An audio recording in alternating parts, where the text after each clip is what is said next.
Pas au festival du jazz? Hein? Ok, hein?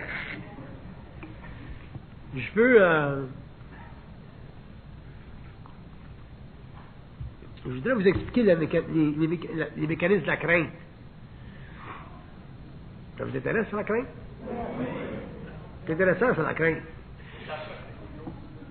Ouais, mais tu sais que j'ai le rhume, hein? Fait que... j'ai une sinusite très très agressive. Fait que je vais sniffer.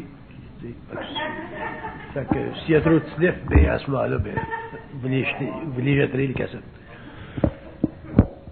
Vous pourrez rembourser, tout whatever. Si le matériel est bon, regardez. Bon. Entre les sniffs, il peut y avoir des bonnes idées.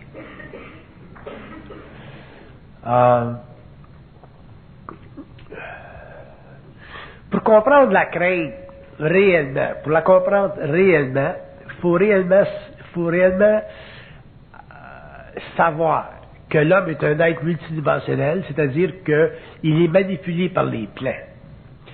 C'est très difficile pour un être normal, un homme de l'évolution, un être pensant, un être qui a une conscience réfléchie, de saisir, de comprendre ce que ça veut dire la manipulation à partir des plans. Parce que pour avoir conscience d'être manipulé à partir des plans, il faut déjà avoir une conscience.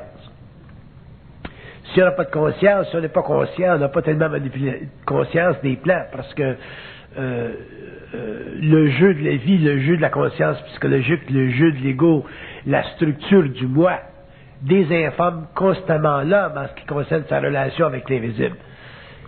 Puis, même si l'homme est informé ésotériquement ou par le biais d'une psychologie quelconque, de l'évolution, il ne peut pas le réaliser parce que justement, le plan mental n'est pas ouvert à son ego.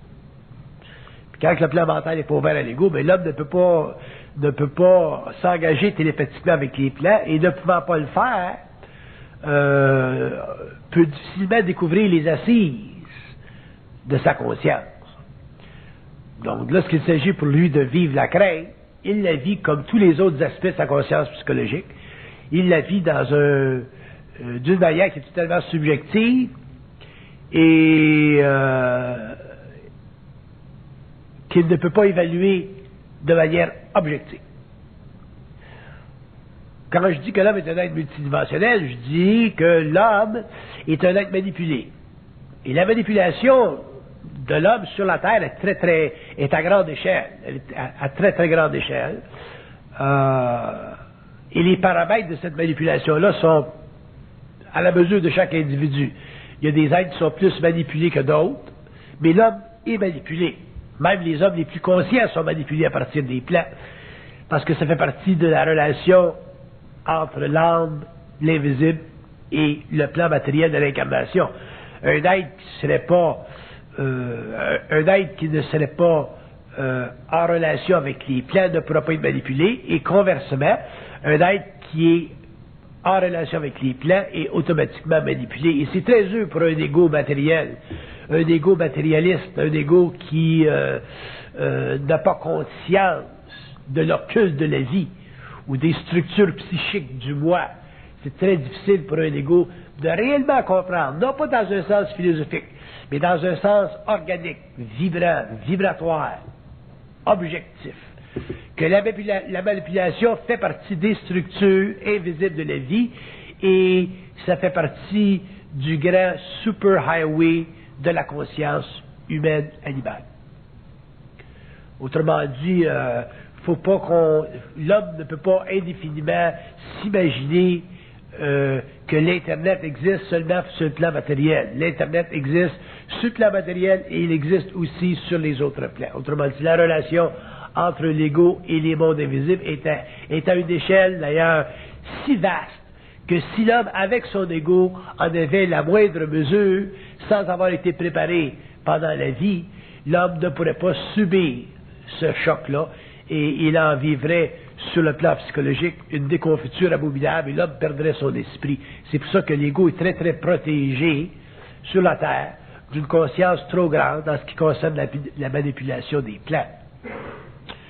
Pourquoi j'utilise le terme manipulation? Ben, je l'utilise pour différentes raisons. Premièrement, je vais vous donner un exemple. Vous, en tant que parent, avec vos enfants, vous en rendant compte ou non, vous les manipulez constamment. Vos enfants sont toujours manipulés par vous autres. S'ils font quelque chose qui ne fait pas votre affaire, vous imposez entre ce qu'ils font et ce que vous voudrez qu'ils fassent. Puis, les âges avancés manipulent les âges moins avancés. Les animaux les plus puissants manipulent les animaux qui leur sont inférieurs. L'homme manipule le chien, manipule le chat. Et à partir des plans, c'est la même chose. Parce que tout est structuré dans l'univers pour évoluer. Donc, pour qu'il y ait évolution, il faut qu'il y ait des structures hiérarchisées qui s'occupent des bases de vie dites inférieures, c'est-à-dire moins conscientes qu'elles, en ce qui concerne la totale intégration du cosmos. Donc, la manipulation fait partie des forces de vie. Puis, on est manipulé en politique, on est manipulé par les religions, on est manipulé à toutes sortes de niveaux. Donc, le phénomène de la manipulation chez l'être humain est simplement une continuité au niveau de son psychisme de ce qui se passe dans sa matérialité, dans ses conventions sociales. Par contre, au niveau des conventions sociales, quand on est manipulé, on a toujours un libre arbitre, puis on peut toujours éventuellement créer une opposition à cette manipulation-là. Au niveau des gouvernements, par exemple, si les hommes sont trop manipulés par les gouvernements, souvent les hommes vont renverser les gouvernements. C'est ce qu'on appelle des révolutions. La Révolution française, c'est un exemple. Mais au niveau des plans, c'est un autre paire de manches. Renverser les plans, c'est un défi pour l'ego de très grande envergure, puis c'est un défi qui durera toujours sur la Terre, tant que l'homme sera dans la matérialité, et tant que l'homme ne pourra pas voir réellement son ennemi majeur, c'est-à-dire les forces occultes qui travaillent à travers sa conscience mortelle et qui l'influent d'une manière ou d'une autre au cours de son expérience à travers un processus opérationnel qu'on appelle une programmation astrologique. Ce qui est intéressant de la manipulation, c'est que l'homme, au cours de son évolution, en arrivera éventuellement à la comprendre. Le plus que l'homme pourra faire, ce sera de la comprendre. Il ne pourra pas l'empêcher.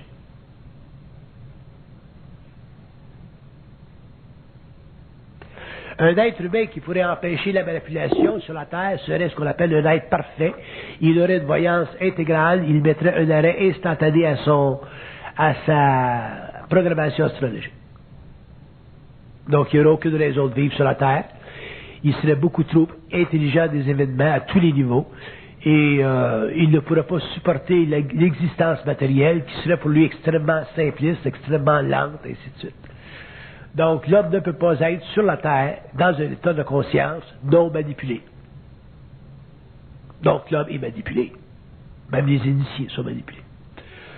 Par contre, plus l'homme devient conscient, donc plus l'homme s'initie au mystère de la vie, puis plus il en arrive à comprendre ou à développer une science formelle, objective de son ego et des structures psychiques de son moi, plus il en arrive à comprendre le phénomène de la manipulation dans ce sens qu'il peut, avec le temps, la comprendre suffisamment pour ne plus en être affecté sur le plan psychologique, donc sur le plan émotionnel. Un homme qui n'est pas affecté émotivement dans le processus de manipulation est ce que j'appelle un homme libre. C'est le plus haut degré de liberté que l'homme peut atteindre sur la planète Terre. Il n'y en a pas d'autre. Après ça, c'est la mort, c'est la conscience éthérique, c'est le passage à un autre niveau de vie, c'est la consolidation de l'âme et de l'esprit, donc c'est la perturbation totale de sa conscience atomique, et c'est le non-retour à la matière par la voie de l'incarnation, et c'est la projection de l'homme en conscience unifiée dans ce qu'on appelle les esprits, les états immortels, où la vie continue sans jamais revenir à un état animalisé. Ça fait partie de l'évolution des systèmes de vie. Et il existe dans le cosmos local des systèmes de vie extrêmement avancés à ce niveau-là. Et l'homme fait partie, dans son devenir, fait partie de ces systèmes-là.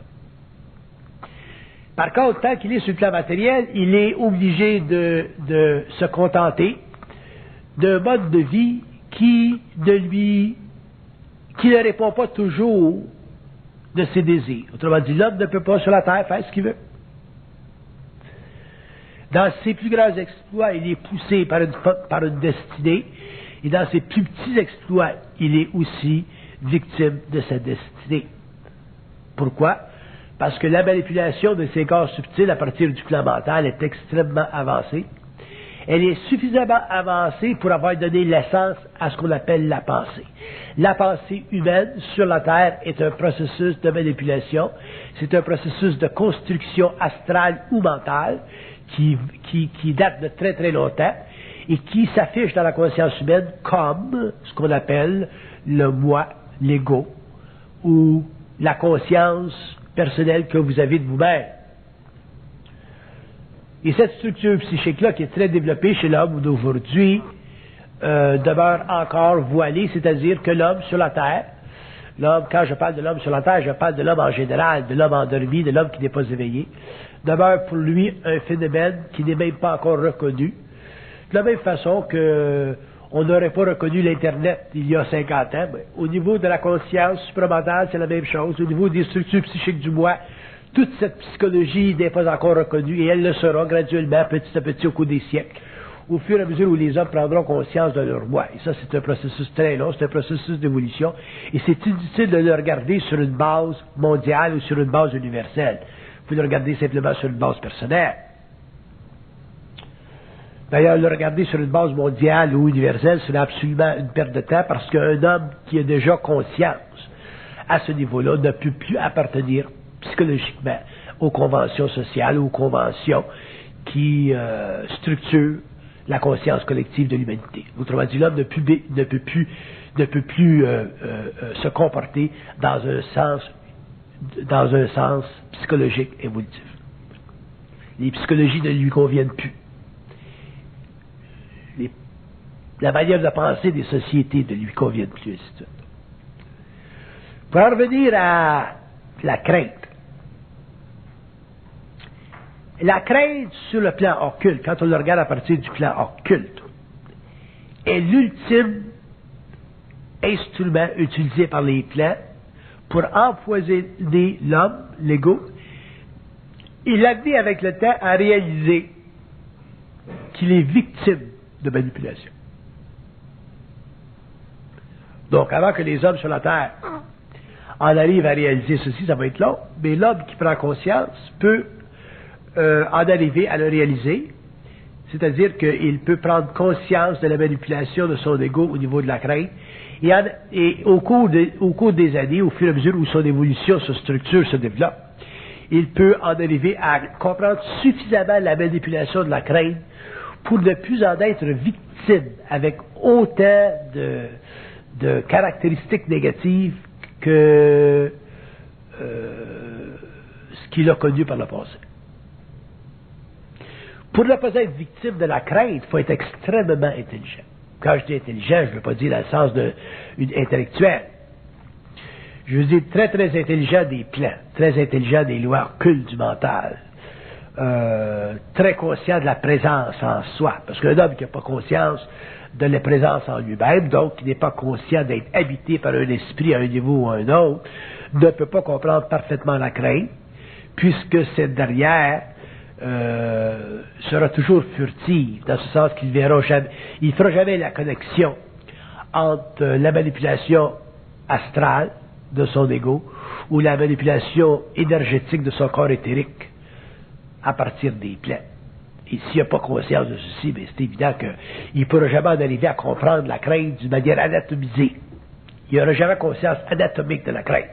Il aura toujours conscience superficielle de la crainte.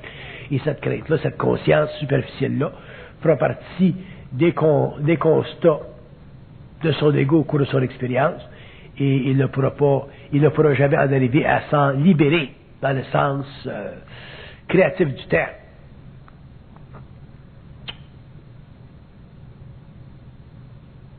Il y a des gens souvent qui me demandent, mais pourquoi, M. Bernard, un homme comme vous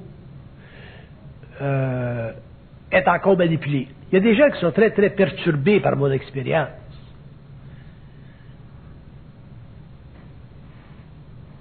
Premièrement, parce qu'ils se créent des portraits de mon expérience, ils projettent, ils idéalisent mon expérience. Mais ce qu'ils ne comprennent pas, c'est qu'à travers mon expérience humaine, dans le sens le plus humain du terme, j'accède à des niveaux de compréhension qui font partie de l'instruction. Autrement dit, pour comprendre la crainte comme je l'explique à l'humanité, il faut que je la vive. C'est évident. Sinon, ben, ça serait de la philosophie. Comme tous les livres ésotériques qu'on a lus, là, les livres de recherche qu'on a lus, la recherche qu'on a faite pendant des années de temps, qui ne mènent nulle part. Pour comprendre quelque chose, il faut le vivre. L'expérience ne se transpose pas. Par contre, l'expérience se complète. Donc, des hommes qui ont une conscience développée, des hommes dont les assises de la conscience sont très solides, vivent des expériences humaines à l'ordre de l'humanité pour finalement en arriver à développer des thèmes et à expliquer à l'homme ce dont sont faits certains mécanismes, certaines structures psychiques de l'ego. Sinon, ben, on ne pourrait pas expliquer à l'homme ce qu'est la crainte. En tout cas, pas au niveau où on l'explique aujourd'hui. La crainte est importante, la comprendre, c'est très important parce que la comprendre, à partir du moment où l'homme commence à la comprendre, dans le sens objectif occulte du terme, l'homme commence à réaliser le degré de manipulation qui s'exerce contre lui. Donc, quand vous... Ça va pas plus loin, ça, ce micro-là? OK.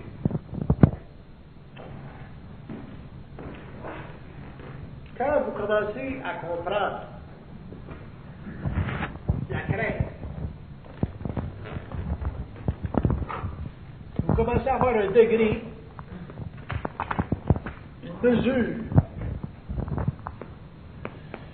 une mesure du degré de manipulation qui s'exerce contre vous. Et saisir, avoir une mesure du degré de manipulation qui s'exerce contre l'homme, c'est très important parce que ça lui permet de savoir et de réaliser jusqu'où il est victime sur la terre. Jusqu'à quel point il est victime. Être victime et être inconscient, c'est une abomination, ça fait partie de l'évolution. Être victime et être conscient, c'est déjà un départ de l'homme vers la liberté. Être victime et être conscient, c'est déjà pouvoir reconnaître la sortie. Autrement dit, pouvoir en arriver à se rendre, comme on dit en fonction de cette instruction-là, se rendre libre, pas au niveau du libre arbitre ou l'illusion du libre arbitre, mais libre dans ce sens que l'homme comprend, peut expliquer son état. Si l'homme est capable d'expliquer son état, à ce moment-là, il demeure un être manipulé et il le demeurera toujours jusqu'à sa mort. Par contre, il en sera de moins en moins victime. Et un homme qui n'est plus victime de la manipulation a compris ou a saisi le contrat karmique entre lui et son double. Un contrat karmique, c'est une condition d'incarnation qui fait en sorte qu'une âme incarnée, dans sa relation avec le double, qui est un ajusteur de pensée, permet à cette âme-là d'évoluer dans la mesure où elle devient suffisamment consciente du double pour ne pas retarder son évolution en se faisant astraliser par des entités inférieures. Parce que l'homme peut... La relation entre l'âme et l'esprit, dans sa formation la plus pure, c'est la relation entre ce qu'on appelle le double ou l'ajusteur de pensée et l'âme. Mais dans beaucoup de cas, la relation entre l'ajusteur de pensée et l'âme n'est pas directe. Il y a énormément d'interférences ici, et c'est ce qu'on appelle l'astral, l'astralisation de la conscience humaine. Et un homme qui est conscient du degré de victimisation à partir de la manipulation qui s'exerce contre lui, éventuellement en arrive à neutraliser le contrat karmique qui fait partie de son lien avec le double, et en neutralisant le contrat karmique, il accède à ce qu'on appelle la conscience générative. Une conscience générative, c'est une conscience illimitée, qui n'est pas réfléchie et qui permet à un être humain de participer à un niveau très très inférieur, mais de participer à ce qu'on appelle sur la Terre l'intelligence universelle, c'est-à-dire le processus créatif infini, sans arrêt, ultimement concret et très occulte d'une conscience avancée. Pour que l'homme en arrive à avoir une conscience générative, faut qu'il ait, au cours de son expérience, saisi, compris le degré de manipulation qui s'exerce entre lui et son double. Parce que, s'il ne comprend pas, ça c'est important pour tout le monde, si l'homme ne comprend pas le degré de manipulation entre le double et lui-même, il va subir un certain degré d'astralisation dans sa conscience. Et en subissant un certain degré d'astralisation dans sa conscience, par d'autres esprits, d'autres mémoires, il ne pourra pas générer créativement dans sa conscience. Il ne pourra pas bénéficier d'une conscience générative. Il va avoir une conscience spirituelle avancée, il va avoir une conscience spirituelle très idéalisée, mais il n'y aura pas de conscience générative. Il y a une grosse différence entre une conscience générative et une conscience spirituelle avancée. Dans une conscience spirituelle avancée, l'être humain peut être extrêmement ignorant. Quand je dis ignorant, je veux dire ne pas comprendre les lois du mensonge. Alors que dans une conscience générative, l'homme devient très très conscient des lois du mensonge et il devient, par conséquent, sur la terre, comment est-ce que je dirais ça? Il devient comme il officialise sur la terre ce qui est su dans les mondes invisibles. Pour qu'un homme puisse amener sur la terre, officialiser, rendre concret, informer l'humanité endormie, il faut qu'il soit conscient à un très haut niveau des lois du mensonge, ou du mensonge, qui fait partie des lois de la manipulation.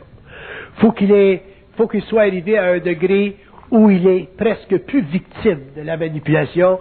Autrement dit, il faut que son contrat karmique avec le double soit suffisamment avancé pour lui permettre d'accéder à une conscience générative. Parce que c'est la conscience générative, éventuellement au cours des siècles, qui va amener énormément de bien sur la Terre. Ce n'est pas la conscience ésotérique. Il y a des gens qui me disent souvent, mais M. Bernard, comment se fait qu'il y a très peu de personnes qui sont conscients de tout ça, là, ce qui se développe au Québec, et ainsi de suite. Je suis obligé de leur faire comprendre que ce qu'on appelle l'instruction, c'est pas une école de pensée. C'est une science. C'est une science qui révolutionne la conscience humaine. C'est une science qui fera son chemin au cours des siècles. Et cette science-là ne peut pas appartenir, ne peut pas créer ce qu'on appelle d'école. Elle fait partie d'une science personnelle, elle fait partie de ce que l'homme doit savoir, elle fait partie de ce que l'homme a accès à savoir, elle fait partie d'une conscience qui est très vaste, mais qui peut être amenée à la conscience humaine, et ainsi de suite, pour que l'homme en arrive éventuellement à être libre. Et cette science-là, pour qu'elle soit actualisée sur le plan matériel, ça prend une conscience générative. Je parlais à une dame, dernièrement, à Saint-Adèle, une Française qui a fait qui suit l'ésotérisme depuis des années et des années. C'est tout ce qu'elle lit de l'ésotérisme. C'est tout ce qui l'intéresse de l'ésotérisme. Elle est allée en Afrique, elle est allée en France, elle est allée aux États-Unis, elle est en contact avec des groupes ésotériques dans le monde. Puis, elle m'a été présentée comme ça par inadvertance. Puis, je n'étais pas tellement intéressé à y parler. Mais je lui ai parlé quand même un petit peu, parce que j'étais après de manger, là, puis je l'ai relaxé. Mais quand j'ai fini de lui parler, elle pleurait, la femme.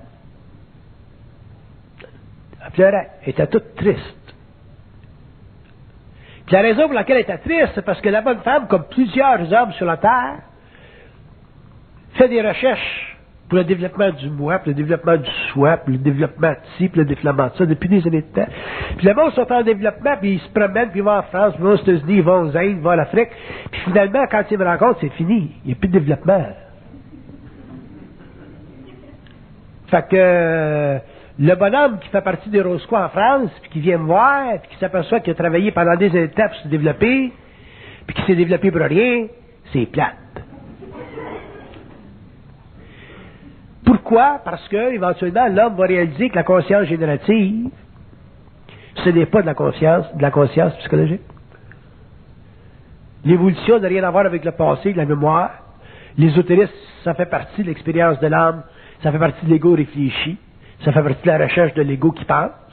Mais au cours de l'évolution, l'homme va s'éloigner de plus en plus de la pensée réfléchie pour en arriver éventuellement à une conscience générative pour que lui, en tant qu'individu, soit parfaitement libre dans sa conscience et capable de vibrer cette lumière-là de la même manière qu'un autre être humain peut la vibrer pour créer finalement sur le plan matériel une conscience universelle. Puis ça prendra des siècles, des millénaires, mais ça fait partie de l'évolution.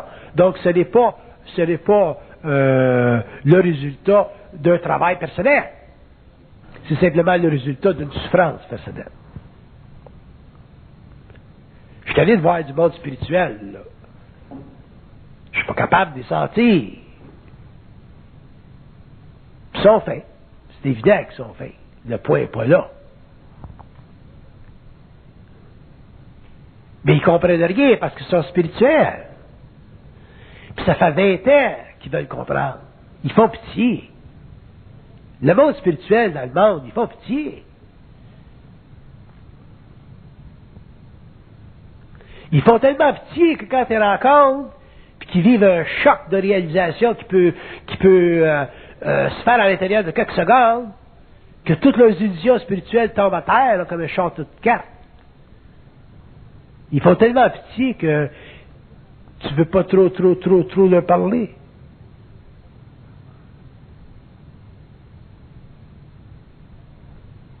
Puis éventuellement, il va y avoir de plus en plus d'hommes qui auront une conscience générative, puis les hommes qui viendront en contact avec des êtres spirituels, ce qu'on appelle la crème de l'humanité, vont automatiquement les mettre en vibration. Parce qu'il n'y a rien de plus, fatigant qu'un être spirituel. La crème de la crème, là, elle est fouettée pas qu'à 35%, là. Elle est fouettée à 70%. Elle est tellement peu que si tu la mets en contact avec l'oxygène, elle pourrit dessus. Fatiguant du monde spirituel. Mais ça, pendant des siècles, on n'a jamais conçu l'homme spirituel comme étant fatigant. On voyait l'homme spirituel, on disait, es-tu fin? Es-tu fine? Es-tu dévoué?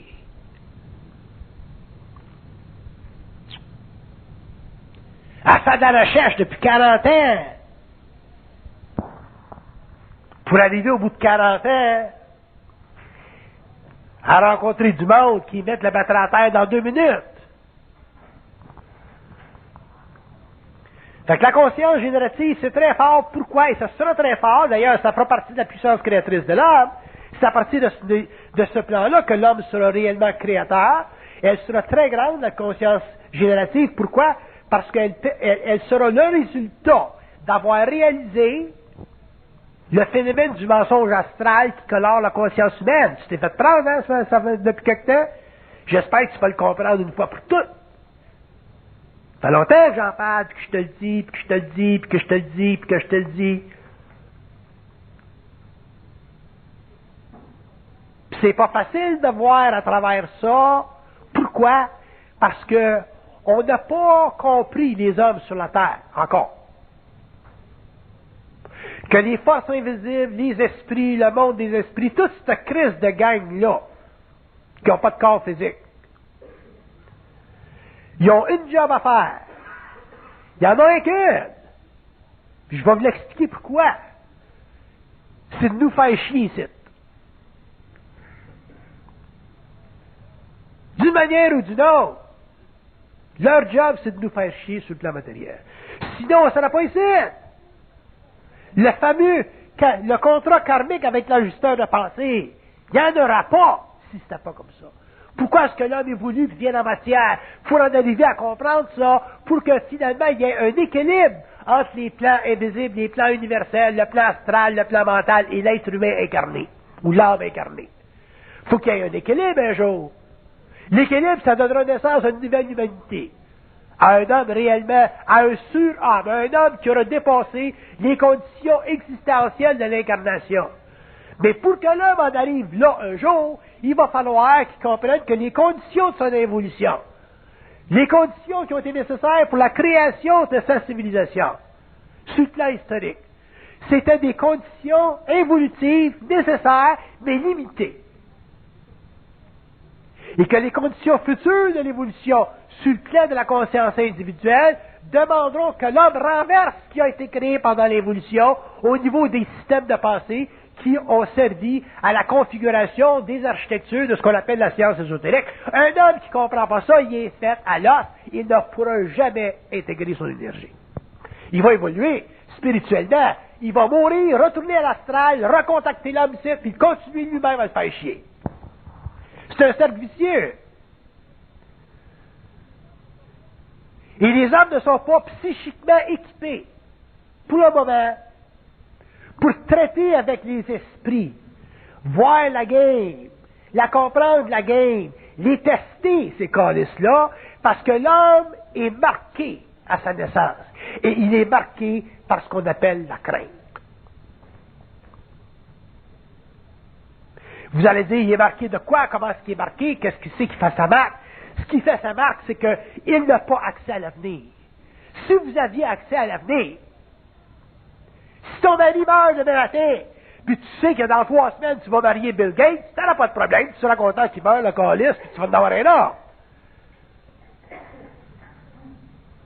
Mais que tu ne sais pas que dans 2 semaines, tu vas marier Bill Gates, tu vas le rencontrer dans l'avion en allant à Paris. Fait que là, tu es tout bouleversé. Tu penses que tu vas rester le restant de tes jours tout seul. Parce qu'il te manque un œil. Mais tu ne réalises pas que Bill Gates aime ça des femmes qui manquent un œil. C'est une joke. Si l'homme avait de la voyance, autrement dit, si l'homme savait ce que les plans savent, l'homme ne serait pas ici. Il n'y en a pas de raison d'être ici. Sa vie sera trop accélérée ici.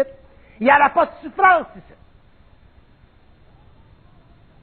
Il y aura le cancer, c'est en 1978, il n'y en aurait plus de cancer. Pas de problème, je peux avoir le cancer à l'os. Ben, pique-moi ici, pique-moi là. No problem. Ben, 78, c'est fini, anyway.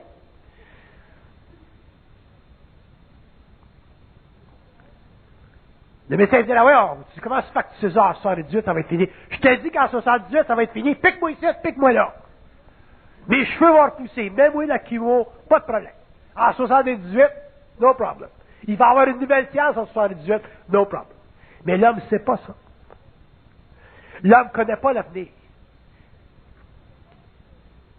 Et le monde de l'esprit, des esprits, toute cette crise de gang-là, que jaillit, moi, à mort. Je suis le seul initié, moi, qui n'est jamais venu sur cette crise de planète-là, puis qui les a haïs avec tant de passion. Toute cette crise de gang de mouk-mouk-là. Qu'on aime quand on est des religions, on les appelle des saints. Puis qu'on veut rencontrer quand on a une conscience ésotérique, on voudrait qu'ils se matérialisent.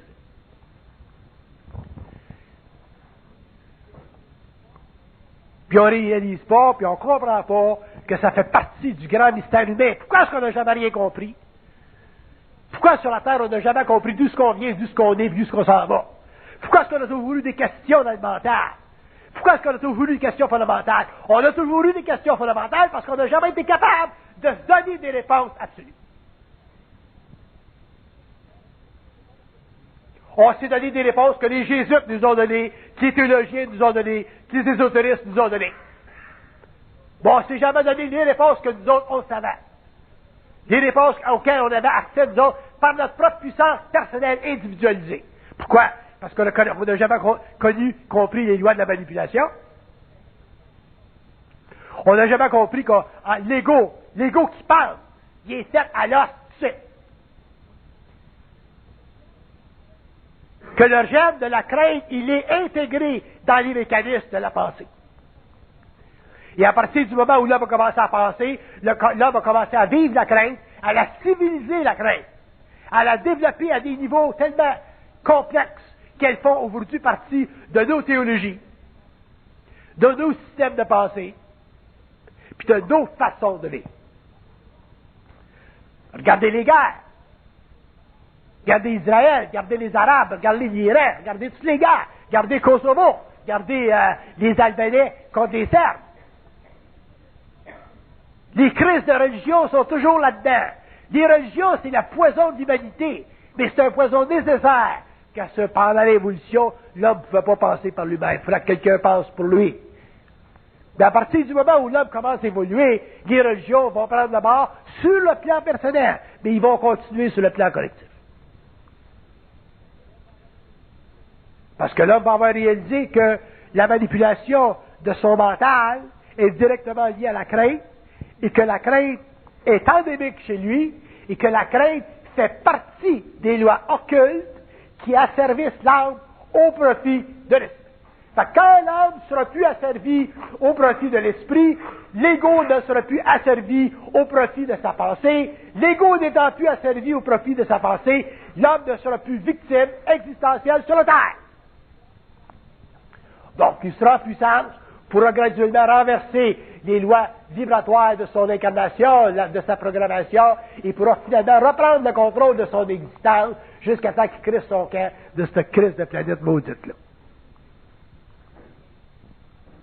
Pour jamais revenir en tant qu'être incarné.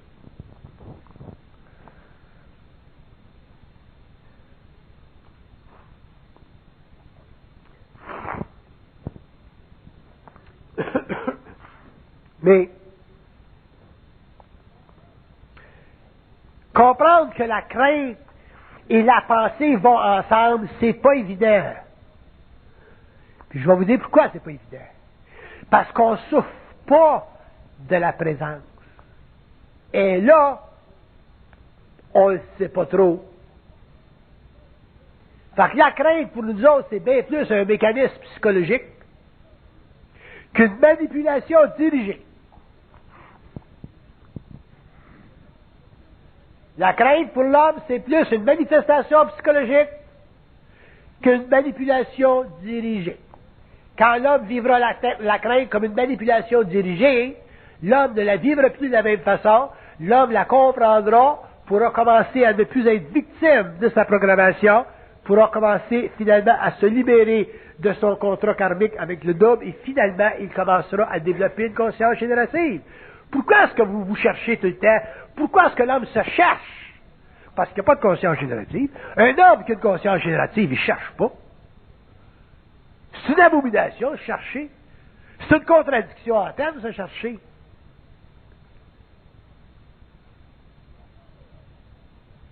Et la seule raison pour laquelle on cherche, qu'on cherche pendant des années de temps, c'est parce qu'on n'a pas de conscience générative, parce qu'on n'a pas réalisé jusqu'à quel point on est manipulé.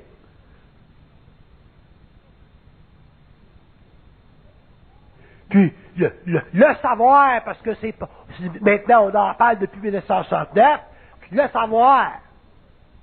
savoir, parce que ça a été dit, c'est une chose, mais le savoir, parce qu'on est conscient d'être habité par un autre plan, c'est un opération. C'est un opération.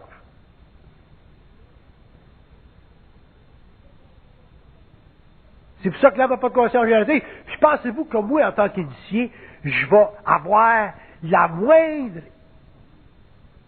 moindre désir que les hommes deviennent conscients? I don't give a shit. Pensez-vous que je suis le Père Noël, moi, Christ? Que je suis venu ici, là, puis il faut que le monde devienne conscient? I don't give a shit. Que le monde devienne conscient, que le monde ne devienne pas conscient, c'est pas ça, mon affaire. Je serais bien trop malheureux, moi, il faudrait que je veuille que le monde devienne conscient.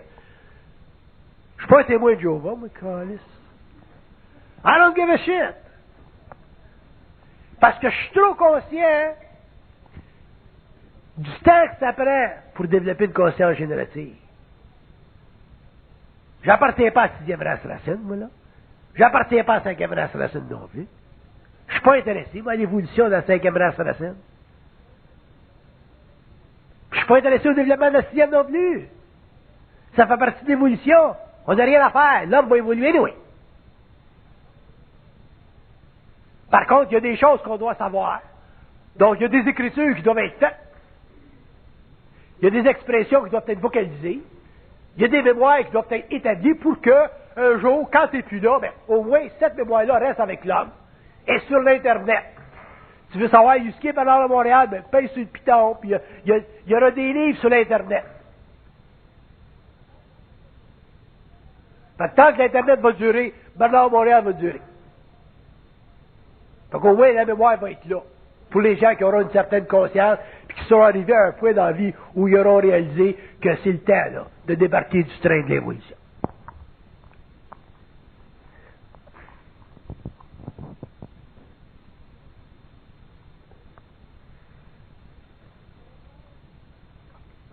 Comprendre la seule richesse qu'on a aujourd'hui sur la Terre, c'est qu'on a une conscience générative. En tout cas, il y en a une conscience générative sur la Terre aujourd'hui. Le fait qu'il y ait une conscience générative, ça permet à l'humanité de commencer à développer des paramètres qui vont amener l'homme, le sortir de l'évolution pour l'amener finalement graduellement à l'évolution, c'est-à-dire lui faire réaliser que les embûches de l'évolution font partie des mécanismes de la crainte, sont liés aux mécanismes de la crainte, qui lui sont imposés par le phénomène de la pensée.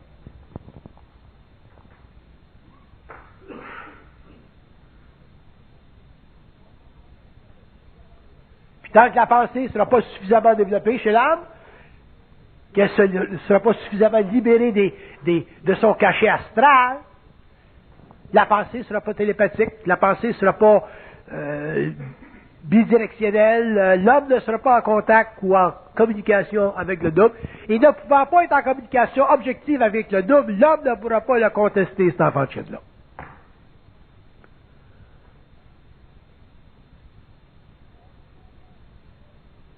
On est tellement spirituel. Moi, je me rappelle, j'ai donné un séminaire il y a bien des années, puis dans ce temps-là, je bardassais pas mal. Puis une fin de semaine, j'ai bien bardassé. Puis il y a un homme qui était très spirituel dans la salle. Il était tellement affecté qu'il en est devenu fou. Il a craqué d'être. Il n'était pas capable, il n'a pas été capable d'entendre un gars comme moi bardasser toute cette crise de gang-là de l'autre bord, puis les traiter de trucs de cul.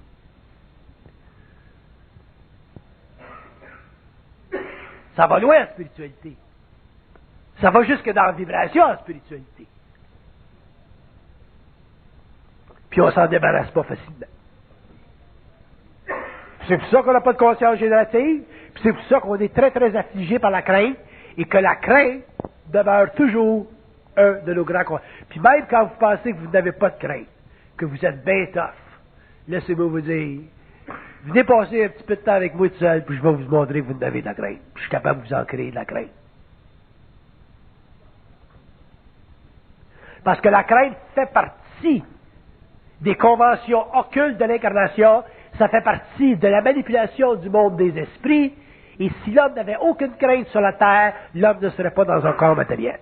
Il n'y a pas de raison d'être ça. Donc c'est la crainte qui permet à l'homme d'évoluer, à l'âme d'évoluer, à l'ego de se développer. C'est la crainte, le dépassement de la crainte qui permet à les êtres, les hommes, vous voyez les hommes qui construisent des grandes industries, et ainsi de suite. Regardez ce qu'ils font durant le jour, les fins de semaine. Ils vont faire du yacht dans les mers du Sud, ils font face à des ouragans, ils font face à des montées sur l'Everest pour réellement détruire la crainte. C'est pas pour monter en montagne. Le gars, il ne fait pas l'Everest pour être en haut sur le top. Il fait l'Everest pour aller contre la crainte qui serait créée par les avalanches, parce qu'il serait créée par la grande isolation dans le froid mortel de ces mondes-là. Fait qu'il y a des hommes, les arts martiaux, ça fait partie de la destruction de la crainte. Les sports qu'on voit dernièrement, là, les types qui montent des buildings avec les mains nues, ça fait partie de la destruction de la crainte. Si l'homme n'avait pas de crainte, l'homme serait totalement différent sur le plan matériel et il aurait une conscience égoïque totalement différente de ce qu'il a. Et au niveau de la pensée, il faut qu'il en arrive un jour à la faire, la connexion, et c'est là qu'on fait pas. On ne la fait pas, la connexion entre la crainte et la manipulation. On sait qu'on en a, on sait qu'on a un petit peu moins que d'autres, on sait qu'on peut la tasser, mais on ne peut pas l'éliminer. Pourquoi? Parce qu'on n'a pas le contrôle total sur l'information. Si on avait le contrôle total sur l'information, c'est-à-dire sur la pensée, sur la connexion subtile qui s'exerce entre nous autres dans la matière et les plans, on n'aurait pas de crainte.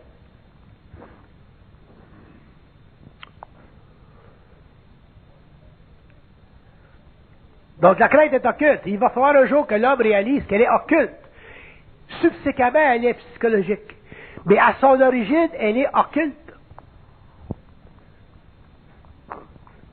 Elle fait partie des structures de son mental. Elle fait partie de la manipulation de son ego. Regardez comment est-ce que vous réagissez quand il se passe quelque chose, où la crainte est mise en action. On dirait que vous êtes temporairement dépersonnalisé. Vous êtes plus normal. Après ça, vous vous replacez. Mais si vous étiez normal, quand ça se produit l'événement qui suscite la crainte, vous ne vivriez pas l'expérience comme vous la vivez. Donc, le gars qui vient de perdre beaucoup d'argent en bourse, il ne se suicidera pas. La fille qui vient de perdre de son chum, elle s'en trouverait 10 autres. Le gars qui a perdu sa job, il en trouverait un autre. Mais la crainte nous empêche de fonctionner et on devient temporairement paralysé. Ça, c'est simplement sur le plan psychologique. Imaginez-vous ce qui se passe sur le plan occulte.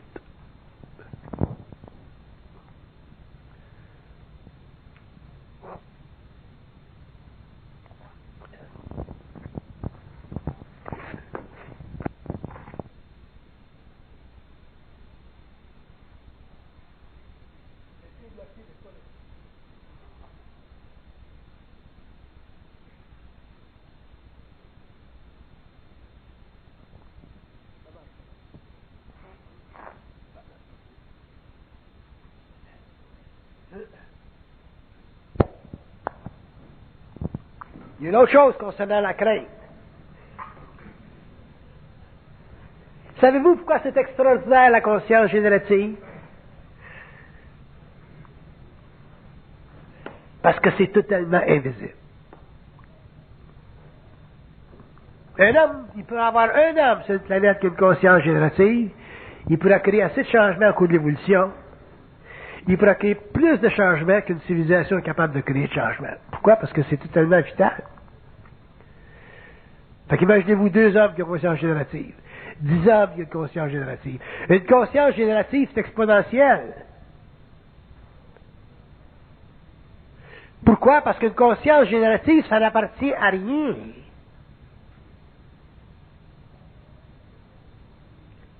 Donc, un homme qui a une conscience générative, il est totalement individualisé et il est capable, n'importe où, de statuer le progrès de l'humanité. De savoir que l'humanité est rendue là, ou est rendue là, ou est rendue là, ou est rendue là.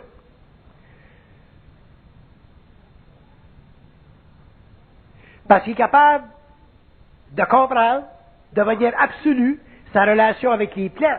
Et cette relation-là avec les plans que lui est capable de comprendre, c'est la même relation que les hommes, que les millions d'hommes sur la Terre connaissent. Mais dont ils sont inconscients. Donc une conscience générative, c'est très important. Et l'homme en aura une. Le plus grand phénomène qu'il y a eu sur la Terre en 69, ça a été qu'il s'est établi une conscience générative. Et les hommes en auront une au fur et à mesure que l'évolution se fera. Mais l'homme va devoir comprendre, pour finalement exercer son droit à la conscience générative, il va devoir comprendre que la crainte, elle est en soi absolue et elle diminue en gravité dans sa conscience. Quand je dis que la crainte chez l'homme est absolue, je veux dire qu'elle est totalement vivante. Quand tu vis de la crainte, il n'y a personne qui peut ne pas te faire vivre la crainte. Et là, le gars, il a beau dire, bon, ben, inquiète-toi pas, tu t'inquiètes pareil. Ta chum a beau dire, fais-toi-en pas, tu vas t'en trouver un autre chum, tu vis pareil le fait que tu as peur d'être seul. Ton chum, il dit, inquiète-toi pas, tu vas en faire d'autres millions que tu as perdu à la bourse, tu vis pareil la crainte depuis de pouvoir le faire. La crainte, dans sa qualité vibratoire, elle est absolue. Pourquoi? Parce qu'elle est le produit de la manipulation des corps subtils de l'homme à partir des plans. Et à partir du moment où l'homme réalise que la crainte est absolue, il est capable à ce moment-là de la rendre, de lui enlever de la gravité. Et de la conscience générative, de la conscience créative, ça enlève à la crainte de la gravité. Donc un homme qui est conscient, il a envie de la crainte. Il va vivre le mouvement vibratoire. Sinon, il ne sera pas sur le plan matériel. Il n'en vivra pas d'expérience d'âme à différents niveaux. Mais, il va la vivre avec moins de gravité.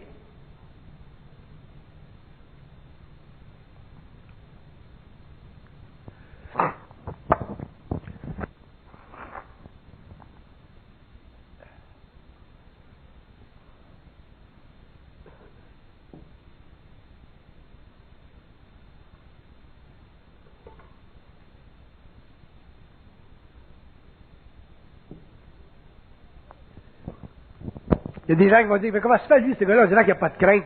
Il conduit son bicycle à gasoline à 200 000 à l'heure. C'est pas qu'il n'y a pas de crainte. C'est que la crainte en lui est suspendue pour son expérience pour qu'un jour il rentre dans un bureau, il rentre dans un poteau. S'il est pour rentrer dans un poteau un jour à 200 000 à l'heure, il ne faut pas qu'il y ait de crainte. Sans ça, il ne rentrera pas dans le poteau. Ça fait partie de sa programmation. C'est sûr, d'autre bord, ils veulent qu'il rentre dans un poteau à 200 000 à l'heure un jour. Le 26 juillet, il faut qu'il rentre dans les poteaux. Après ça, il sort de son corps, sa vie sur la terre est finie. Pour ça, dans son cas, ils ont établi que 200 000 à l'heure, ça va être son affaire. Bicycle à gasoline. Son père, il aimait un bicycle à gasoline. Lui, il aimait un bicycle à gasoline. Ça fait partie de son expérience. Il s'est incarné dans la bonne famille. Puis un jour, il rentre dans le mur à 200 000 à l'heure. Mais s'il y avait de la crainte, il ne pourra pas rentrer dans le mur à 200 000 à l'heure. Fait que c'est pas qu'il n'y a pas de crainte, elle est suspendue. Mais un jour, il va perdre le contrôle, puis là, il va avoir la crainte dans la dernière minute, il dit, oh, tabarnak, je t'apprends à rentrer dans le mur, puis là, il va mourir. Pop, comme ça que ça marche. Il va donner la crainte juste à la dernière minute, là, parce que là, il ne sera plus sous le contrôle des plans. Fait que la fraction de seconde, là, il va chier en ses culottes, puis les médecins vont dire, ah, ben, regarde donc, on a fait des autopsies, ce gars-là, il a tout pissé en ses culottes. Il était tout mouillé juste avant de rentrer dans le mur.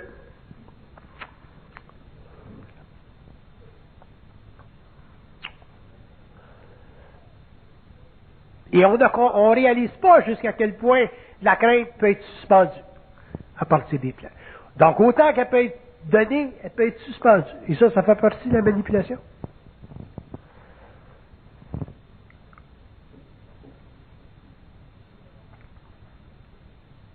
Avez-vous des questions sans crainte?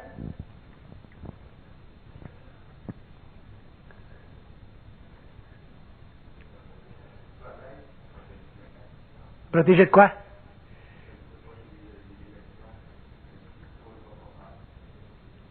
Tu peux te protéger de la crainte. Tu peux te protéger de certaines choses, c'est évident. Mais ça ne veut pas dire que tu vas éliminer la crainte. La crainte, elle demeure toujours là. Elle fait toujours partie du psyché de l'homme. Ça fait toujours partie de la manipulation de l'homme. Tu vas te protéger d'une affaire, mais on va te pogner sur l'autre. Évidemment, évidemment. Mais si tu es intelligent à bout, puis tu sais qu'il y a de la manipulation, puis tu Tu comprends la bourse au niveau occulte, mais éventuellement, ben, tu es moins manipulé par la crainte, mais éventuellement, tu peux devenir un beau boursier. Un bon boursier. Mais le phénomène de la crainte chez les hommes, qui ont une certaine conscience, doit être éventuellement réalisé comme un phénomène de manipulation. Parce que si vous ne réalisez pas que c'est de la manipulation, de la crainte, vous ne pourrez jamais voir à travers son illusion, puis vous allez toujours en être victime. Fait que tu vas faire de la bourse, puis tu vas toujours vivre la crainte, puis la première chose que tu vas savoir, c'est que tu vas te mettre le système nerveux à terre.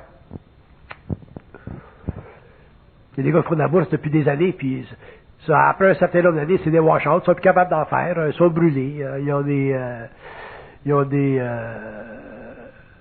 comment ça s'appelle ça?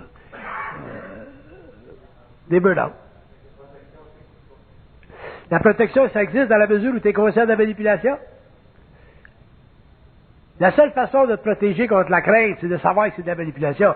Fait qu'à ce moment-là, c'est pas que la crainte elle disparaît, c'est qu'elle perd de sa gravité.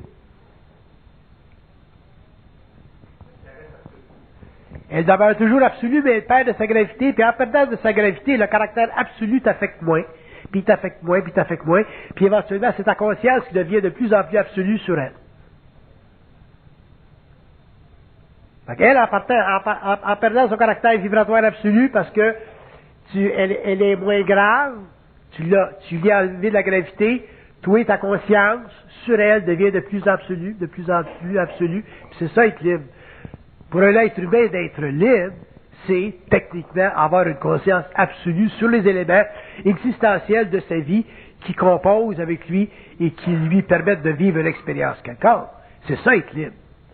C'est pas que t'en vis pas de crainte, c'est pas que t'es pas mis en situation, mais c'est que t'en arrives à comprendre la game. Puis en comprenant la game, t'en es moins affecté, la game est moins grave, ta conscience devient de plus en plus absolue par rapport aux événements qui t'invitent à vivre de l'expérience. Donc, tu deviens de plus en plus libre, de plus en plus libre, de plus en plus libre. C'est un petit peu comme ça que ça fonctionne. On prend un break.